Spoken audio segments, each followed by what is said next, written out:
Every time our athletes walk into this weight room, they're going to be pushed to the max. Let's go!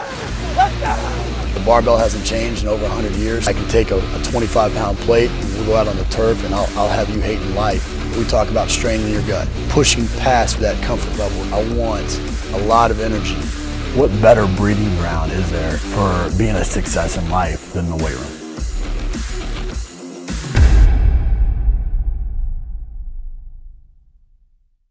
Guys, welcome back to Iron Game Chalk Talk. I'm your host, Ron McKeefery, and this is episode number 193. Excited to have Ingrid Marcum with us.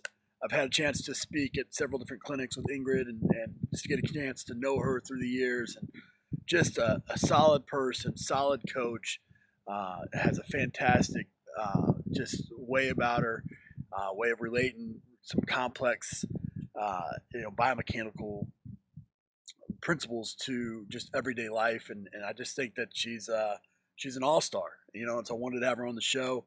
We have her speaking at the Play Summit down in Woodstock on March 17th and 18th this year. So if you're going to be in the area, I'd highly recommend you come. She's going to be doing a practical session, a lot of things that she talks about. We're going to have her out. I don't know if you guys heard that, but that's the chicken that's next door there.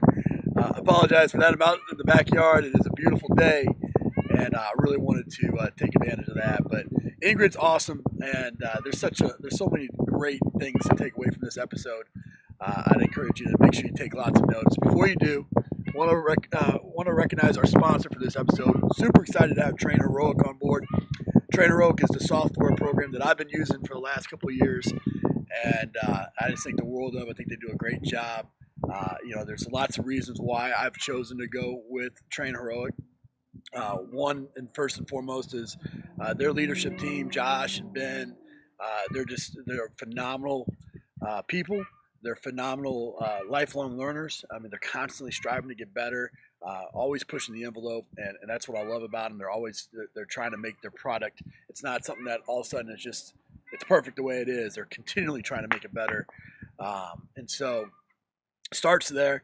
Then they have a great product. I like being able to customize my exercises, the look, everything about it. Put my own videos in. A lot of the software solutions you can't do that. They can do that here. And then they, from an entrepreneurial standpoint, there's a whole marketplace that I think separates it from many other of the products that are out there. So I'd highly encourage you to go to Train Heroic, check them out, get a demo of the site. And it's very economical. It's very, very user friendly. So it's the one I recommend. Check it out and see where they can help you with your situation. Guys, sit back and enjoy this episode with Ingrid. I know you're going to get a ton out of it. We'll see you on the other side. Hey guys, quick apology to Ingrid and those of you that watch the video version of this. Typically, I have a side-by-side view of the two of us speaking, and for some reason, my Skype did not want to work with me for this episode and possibly the next two as well. I'm not sure exactly what the issue is. I wish I knew. Hopefully we get it fixed here before the next couple episodes. But if not, apologize to you guys that watched the video version. It's just going to be the audio. I'm going to put this up just like normal, but it'll be just the banner, and you won't be able to see us talking. So I just wanted to let you know that before we get going. Still, tons of great information. Most of you guys listen to this on the iTunes audio version anyway, so nothing will change for you. But for those of you that watch the video version, we'll try to get it fixed. Thanks so much. Welcome back to Iron Game Chalk Talk. Super excited to have Ingrid Marcum with us. Ingrid and I have spoken at a couple clinics together, and we've ran into each other at multiple events, and just somebody that I respect and have gone to several of her presentations. And if she doesn't have you feeling really, really bad about yourself after going through one of her practical sessions, then you've done something wrong. But appreciate you coming on, Ingrid. How you doing? I'm doing great. Thanks for having me. Ingrid, just for everybody that's just jumping in that maybe doesn't know you as well, go into your history, just kind of quick version, kind of how you got into strength and conditioning, and kind of what's led you to owning your own gym and traveling the world, teaching people about weightlifting and other forms of other disciplines of strength and conditioning. Yeah. So I started as an athlete, I think as most of us did. And, I'd been a gymnast my whole life. I did gymnastics through college. And, one of the things that was true to my heart, even through my gymnastics days, was that I loved strength training in general and being strong and understanding what that meant and learning more about it. And, when I first graduated from college, I actually didn't expect to go on this route. I actually I was a marketing major, and I thought I was going to do sports marketing. So I actually had a job with the Redskins. I was an intern in their sports marketing department. I was writing articles. That's awesome.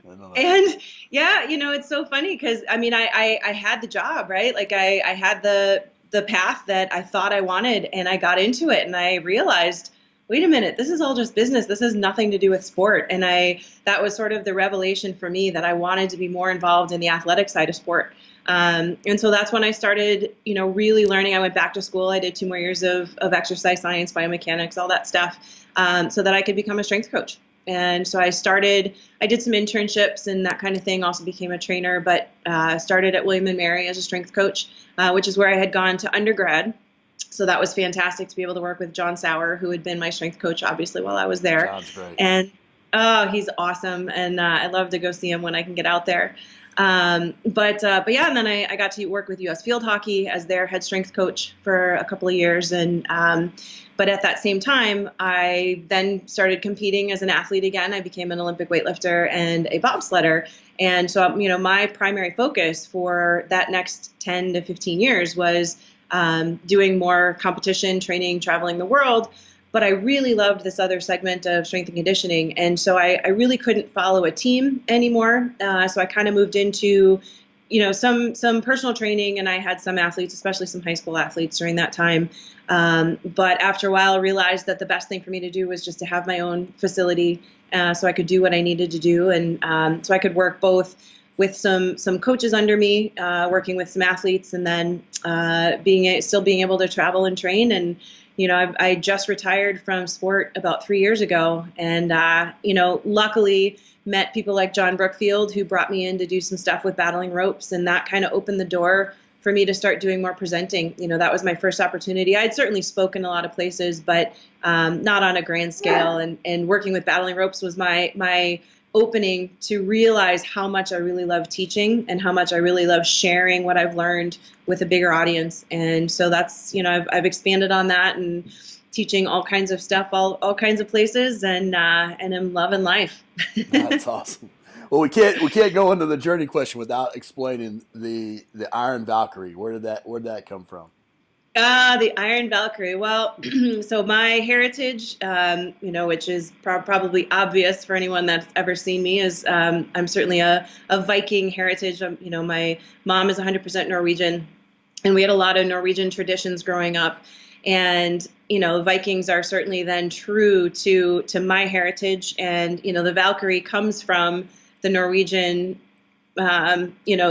mythological stuff. So with the Vikings, and then you add the iron in, and with weightlifting, and it just kind of made sense. That's awesome. So kind of defines who I am, I guess. That's awesome. Well, let's dive into that a little bit. I mean, obviously, for the longest period of time, and even still, I mean, I know you well enough to know that even though you've retired from competing, you're still an athlete at heart. You're this. Most people will say that we're lifelong learners. And through lifelong learning, obviously, you continue to advance yourself. But you've also been kind of a lifelong athlete. How has sport, and competing, and I mean, we're talking gymnastics, and then weightlifting, and then bobsledding. I mean, these are very, very specific disciplines, sport, and different skill sets, and you were successful in all three. How did going about competing at a high level contribute to your career? Contribute to my career as a strength coach, I think. What was really cool for me was to be able to learn the intricacies of Olympic weightlifting as an athlete at the same time that I was applying them as a coach. And so, I was able to both test things on myself, cues, understanding positions and movements. And, so if I were going to a course as a coach to learn, I mean, that's actually how I got involved in weightlifting. I was a strength coach before I was a weightlifter. And, I took the USAW club coach course, and that's where I got introduced to the opportunity to be a competitive weightlifter. Because, as a gymnast, at 21, you're ancient. Right. So you don't think there's anything else you can start after that and still be competitive. And, lo and behold, I found a few things to do. But I think having the opportunity to work both on myself and with other people, I think one thing that gets overlooked quite a bit is even if you're the athlete, you learn a lot from coaching somebody else. Absolutely. And so the opportunity that I had to have all of these athletes to work with and figure out how to make something work or how to help them understand what to do, programming wise, technique wise, all those things helped me become a better athlete. And so I grew as a coach and I grew as an athlete at the same time. So it was a really cool journey to be able to do that, I think. I think I think Donnie Mabe says this almost every time that I've talked to him. But that was the best thing to do as a practitioner is you learn by teaching, and when you're forced to kind of put yourself out in front of people, even if you're just maybe just have a little bit more knowledge than the people you're working with, you're gonna put yourself. You're gonna have to think about it. You're gonna have to present it, and you're gonna have to hold people accountable to what you're saying. And that's coaching in a nutshell, and I think that we all agree that that's the best way to do it. So even the young coaches that are listening, don't be scared to go out and immediately apply what you're learning. Make sure you fully understand. Make sure you don't do no harm to your athletes, but at the same time, you got to get out there and you got to put that into practice. Because you and I have both forgotten more than we know. That we've learned. And that's for sure. I can't. Every time I go through an old program, I'm like, man, why haven't I been doing that? And, but yeah, that's awesome. Well, what going across to me early on and in those kind of talking about that a little bit further is when you do go out and you teach, there's going to be a lot of mistakes that you make early on. Sure. What's one of the biggest mistakes you made as a young coach and how you learned from it? Ooh, as a young coach, that's a good question. I think and this applies both to my own career, because I actually wrote my own training program when I was an athlete. I did have some great Olympic lifting coaches early on, but then as I became a dual sport athlete with weightlifting and bobsled, I wrote my own program for a number of years. And I think one of the mistakes I made is that I became very short-sighted. I think there's a lot of information and a lot of guidance on looking at the big goal of the season. So, no, we're not, yes, we're going to be ready for the first game or the first meet of the year, but, you really want to focus on what happens at the end of the season. And I think people understand that well enough. I think that for me individually, and probably some of the people I was working with, that is still pretty short-sighted depending on what you're dealing with. And, if you're dealing with an Olympic athlete or somebody who is an Olympic hopeful, the bigger goal is, maybe next year's World Championships, next year's Olympics, 3 years from now. And if you need to take steps backwards this season and maybe pull out, don't train, don't, get more rehab, spend more time doing X, Y, Z, and maybe don't compete in World Championships, don't go to the big event of this season for the greater goal of doing something else. I think for my own career, one of the things that had I been less short-sighted, because it's coming up. You're like, oh, I've got nationals, I've got Olympic trials, I can't miss that. I have to do this. But because you feel like you're going to miss out if you don't do that season, and because it's right in front of you. But I think if you were to make the right decision and maybe miss out briefly, you'll gain back the next 3 years as opposed to losing 5. Absolutely. Because you kept pushing through. So I think that was certainly one of the biggest things that I dealt with, both as a coach and an athlete. What you said, I kind of threw you for a loop there when I said young coach. What about it as an aging coach? Who's got a birthday coming up in the next day or two? I do. It's not a huge one. I had the huge one last year. So, well, I don't know. I think I think that's probably what I would have said too. Even looking back. Sure. But well, one of the things that with doing a bunch of different sports, weightlifting, gymnastics, bobsledding. I mean, they're very different.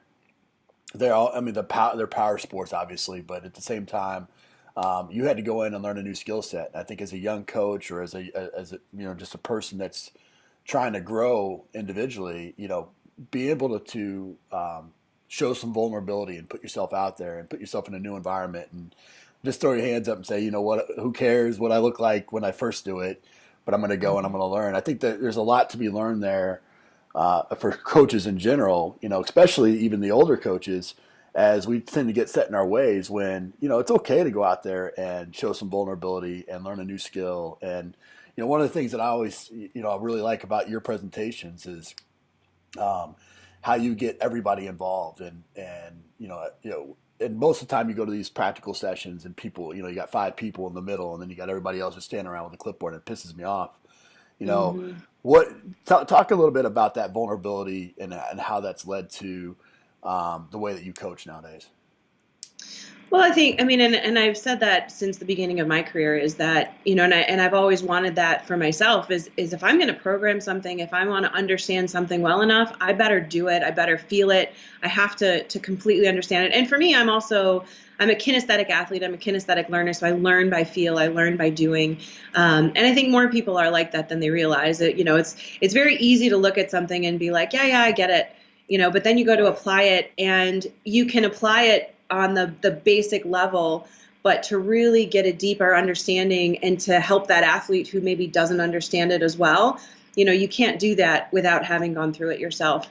You know, I spent thousands upon thousands of hours watching frame by frame video to understand the angles and the details of movement of the feet, the hips, the shoulders, whatever, you know, and I've done that in my sport. I've done that in training. I've done that with my athletes. I've done that with, you know, and I think that using that and then having them feel at the same time, I think I don't think you can replace that with anything. You can't replace experience. And especially with a lot of the stuff that I'm doing now, you know, so much of what I speak on is talking about rebuilding foundation. And, you know, what's so cool about it is whether you're an elite athlete or you are an 80-year-old with Parkinson's, you know, the human foundation is the same. And so I know that everybody can participate. And I know that probably everybody is going, as you said, is going to feel a little bit like they can't do something when they come into my presentation. And but I think that's what I like is that I'm revealing to somebody that, you know, you might think you can't do this because you're, you know, 50 and you haven't trained in a few years, but I tell you what, my elite athletes can't do the same thing, you know, and so it kind of levels the playing field. So everybody struggles to do these basic things. And I think it opens people's eyes to realize what they might be missing out on in terms of what they're putting into their programs. Absolutely. I think, you know, one of the things that I've always been impressed with you is just this variety. I think the first time that I was introduced to you was in John Brookfield's, you know, Battle Ropes DVD, you know, way back when. You know, uses some variety of training and variety of methodologies and implements and things, chains and ropes and, you know, body weight and gymnastic. You know, talk about just your exploration into, and how do you stay as somebody that's been doing it for a while now, how do you stay current and continually striving to find new tools? Well, I don't know that I strive to find new tools. I just strive to always be learning. And if I'm introduced to something that I find value in, then I'm going to use it. You know, what I find very interesting is, you know, even with my gymnastics background and being the athlete that I was, I started taking circus classes a few years ago. So things like trapeze and acrobatic pole and, you know, these different skills that I thought, you know, as a gymnast, like, well, I can do this, no problem. Right. And it exposed weaknesses in myself that I didn't realize. And I'm like, but I'm strong. Like, I should be able to do this because I'm strong. This doesn't make sense.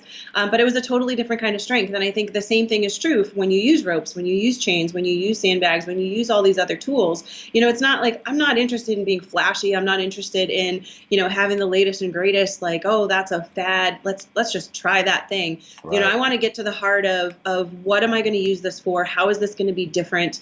You know, certainly I like variety for my athletes because, you know, I mean, that just keeps them engaged. But I have to have a reason. And even when I was introduced to ropes, you know, I was introduced to John and before I ever got involved in working with him, I wanted to make sure that I believed in what he was doing. I had this opportunity to do some things with him, but I wasn't going to get involved unless I believed in his system. And then of course I obviously went through it and was blown away by the stuff he's put together. But that's what I look for. I look for elements in those different tools and that variety that can bring something in that I don't get with the barbell. I mean, I'm a weightlifter, for Pete's sake, and I don't always program weightlifting for people. Sure. I mean, there's certainly many instances where that's not going to be the best tool for them. So I want to get the best bang for my buck, and I want to use what I can to make that happen. Absolutely. Well, going through those sports, I mean, weightlifting and gymnastics and bobsledding and just strength training for as many years, you have a tendency to beat yourself up. Those are all pretty aggressive sports, and so a majority of your presentations lately have been about, kind of decreasing pain and improving function. Where's this, obviously there's a story there as to what leads you down that path. What's that story and kind of what do people need to know about decreasing pain? Well, my history as an athlete, I mean, I spent 20 years as a gymnast. I did private club gymnastics in high school. I trained 35 hours a week, and I did Division I gymnastics in college. And I spent the last 9 years of my gymnastics career on crutches every single year. So that was the start of it. Right. So at 21, I mean, you feel ancient. And it was when I first came out of college and really got interested in understanding strength training and how to apply it and how to use it. I felt better than I had in 10 years. And so that was kind of the start of it, and understanding that there were these things I could do that I didn't have to feel that way just because I beat myself up. And I think that's a big part of what allowed me to have the longevity in sport that I've had. Sure. And so, then of course I got into two sports, and that was actually one of the mistakes I made. Was I didn't take the time to rebuild my foundation. I didn't take the time to understand what I was missing. And I think the highest performing athletes are the ones that are missing the most pieces, because they're capable of skating by without it until they're not. And then, you have to go back and realize that started happening 10, 15 years ago, so you have to go back through this entire process and unpeel these layers. And, I started like with a shoulder and then a hip, and then I'd have this problem and that problem. And I've got this back issue that's been lingering forever and ever and ever. And you just kind of get to the end of your career and you're going, man, I mean, I know I'm in my 30s, but I know I've got a lot of big performances left. How the heck do I keep myself together? Right. How the heck am I able to, I know that as an athlete, I'm not done. But what can I do to put that together? And, so it was my pursuit of learning, and again, applying with the people that I was working with at the same time, of understanding, okay, yes, my back hurts because I've beat myself up, but my back also hurts because I have these crazy movement patterns that are not what they should be. And if I can retrain my body to move the way it's supposed to move, now at 41, as of tomorrow, I pulled, a 300-pound deadlift last Saturday, and I'm still capable of lifting after taking 2.5 years off. Like I'm right. Just starting to get back to training, and I was destroyed. I was to the point when I finally retired from bobsledding that it would take me 30 minutes before I could stand up straight getting out of bed in the morning. And, I'd go to feed my dog and I'd look at the bowl and be like, I'll feed you in an hour. Like I couldn't move. I couldn't operate just even without training. Right. And rest wasn't enough. Right. I had taken rest. I had tried to recover. And so I went to, over the course of a few years, probably 30 different therapists, PTs and chiros and this and that and dry needling and, everything under the sun that you could come up with. Right. And so I learned from all of these things, and I had to put this stuff together because I seemed to be a puzzle for most of them. I had a lot of therapists that kind of looked at me and like, I don't know what to do with you. Like, I know there's this one little piece that we can work on, but nobody could put the whole puzzle together. And so it was my journey of trying to do that, and then applying it to the people I was working with and seeing the same changes happening in them, and seeing, because the basics of human movement and that foundation is the same whether you're trying to get someone out of pain or you're trying to improve performance. I mean, it's alignment, it's efficiency, it's, it's motor patterns, it's firing, it's, it's everything. And so it's brought me back to be able to do a lot of stuff. And I've been able to get a lot of other people, certainly we can't fix everything by any means, but, Sure. but there's a lot of stuff that we can do just purely in movement that can move people forward. Well, I think there's a lot of people that are attempting to do this, right? There's, people that are throwing correctives in, there's weak link programs, and there's, and the challenge as a coach is obviously you have to build the engine, right? You have to go out and be able to perform at the high level, and you got to have a certain amount of strength and power and all those things that go with that. But then obviously that comes at a cost, So how do you integrate some of these movement patterns in? I mean, is this at the beginning of the workout? Is it throughout the workout? Is it something that you're doing in a separate session? How do you kind of evaluate and then implement? Well, with the majority of the people that I work with, and then also for myself, this is just part of their warm-up. They don't even know it's corrective. I don't call it corrective. This is just warm-up. This is, preparing the body to do what I need it to do for the day. And so I don't, and especially with athletes, unless an athlete is so broken that they're ready to take that time off and devote to rehab, I don't need them to. Right. If they're able to get through training and I can support that by slowly working on these pieces, because this isn't GPP. This isn't something that's done at the beginning of your season and then we forget about it. Right. Like, this is stuff we do the whole year. I'm not taking an athlete out of their training. One of my foundational pieces is strength. The only way you can get strong is if you're training. Yep. I mean, that's vital because strength is vital to mobility. Strength is vital to stability. I mean, you have to have that. And so I don't take athletes out of training. And so what I've really tried to do is, I've created positional movements. We do some isometric work. We do some, isolated movement work. And then we do some patterning work that, over time just builds these pieces. And a lot of it is just reconnecting an athlete to neuromuscularly to that area of the body, and it's not necessarily that they're weak, because often that's not the case. We just have to pattern and make sure that you're capable of using it. But yeah, so this is just in the warm up.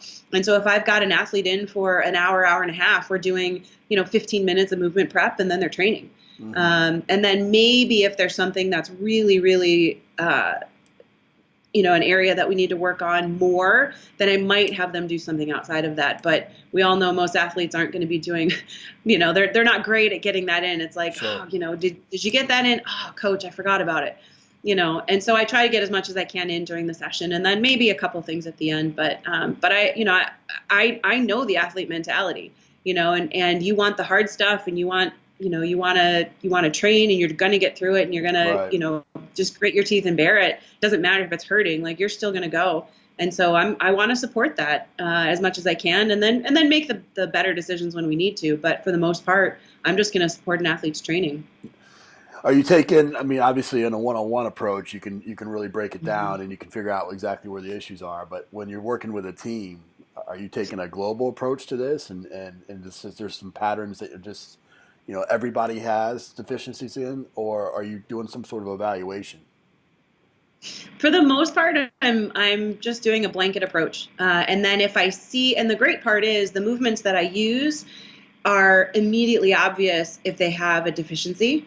And, the movements that I use I kind of have a standard baseline, and we can either progress or regress based on that. But there's not this infinite level of difficulty. If your body's working properly, then you just fly through the movements and you're done. Right. And that's fine. And then if you get to one that you struggle with a little bit, then we have time on it. But for me, it's looking at the human body as a whole and understanding everybody needs foot and ankle work. Everybody needs hip stability. Everybody needs to connect their pelvis to their rib cage, and everybody needs shoulder stability. And those are the main things that I focus on. And so we're just priming those areas and getting them working, and that's it. So, there's not a lot of like isolated, so unless I have an athlete that like, I know they've got this big issue, then we're going to do a little extra work on that. But then they'll come see me maybe one time outside of the group so that we can work on it specifically. But otherwise, what I've tried to do is at least use movements that you can't compensate. So you either can do it or you can't.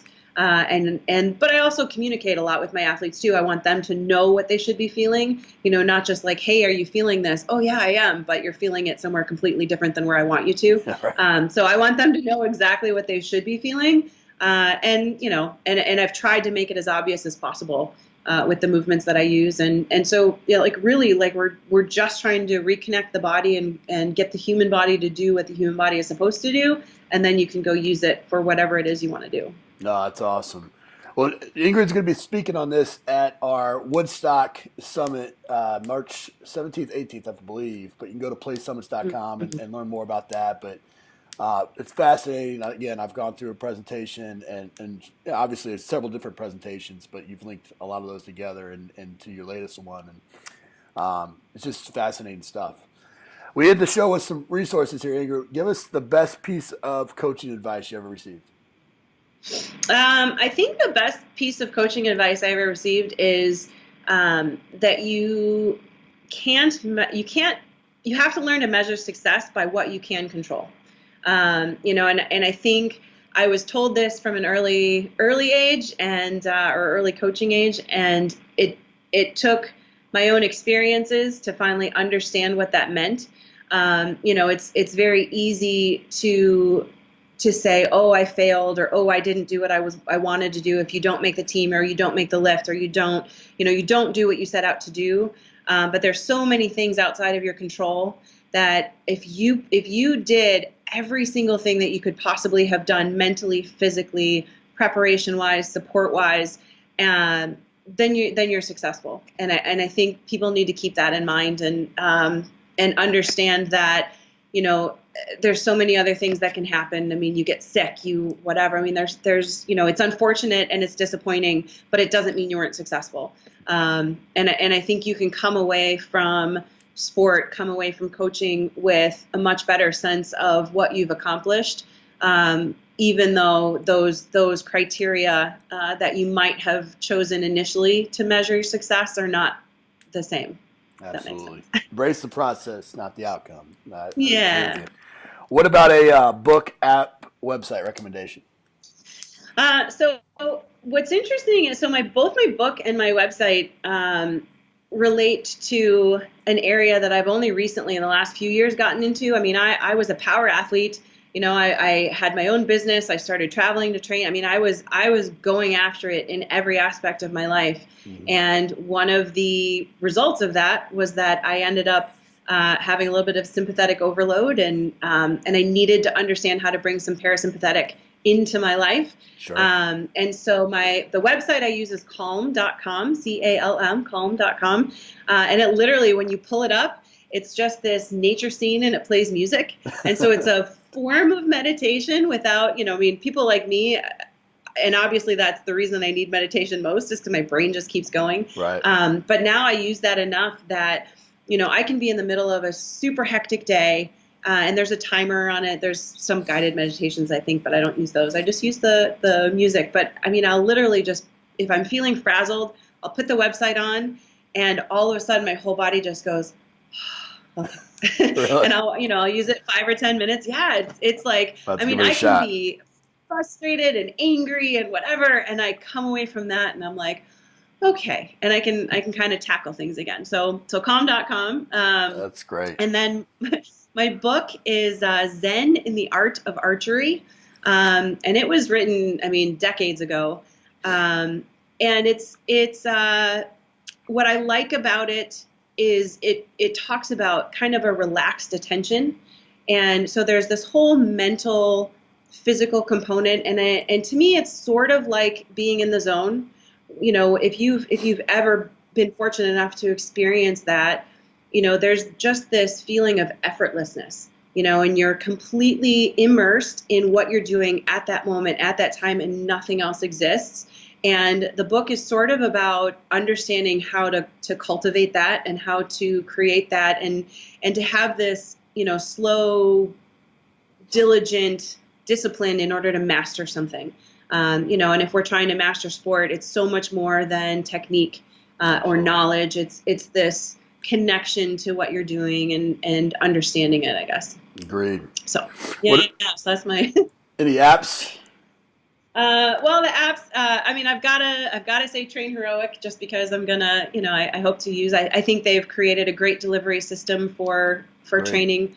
An easy way for coaches and athletes to, use their programs and go back and forth. And then the other one that I would say is Coach's Eye. I'm so biomechanical that, Right. I use that a lot, and I'll use that both in the complex movements of weightlifting and bobsledding. I mean, we use that on bobsled tour. And then, I certainly use it even in just my human movement stuff. It kind of gives people a really quick feedback on something I'm trying to show. No, that's awesome. Well, Ingrid, we really appreciate you coming on the show and sharing with everybody. And I just personally appreciate just how you carry yourself, how you give back to the community, constantly striving to be the best version of yourself, and it's inspiring. And I'm super excited about you coming on the show. Super excited about you coming down to present in Woodstock, and just appreciate the friendship. Well, thank you so much. I really, really appreciate all of that. That's so nice of you. And I can't wait to come down to the summit. I'm excited. That'll be fun. Awesome. Thanks. Thank you so much. That's it for this episode of Iron Game Chalk Talk. Thanks to this week's guest as well as our sponsors for bringing this episode to you for free. Make sure to check out ronmckeefery.com, where you can join our mailing list, find the show notes, including all the links and resources mentioned, and information about Coach McKeefery's other products. While you are there, please join Coach McKeefery in the comments section thanking our guest for sharing. If you haven't subscribed to Iron Game Chalk Talk on YouTube or iTunes yet, make sure to do so. Comments, ratings, and reviews are always welcome. Coach McKeefery can be found on Twitter at @RMcKeefery, on Facebook and YouTube at /Ron.McKeefery. That's it for this week. Be sure to check back next week for another great episode of Iron Game Chalk Talk.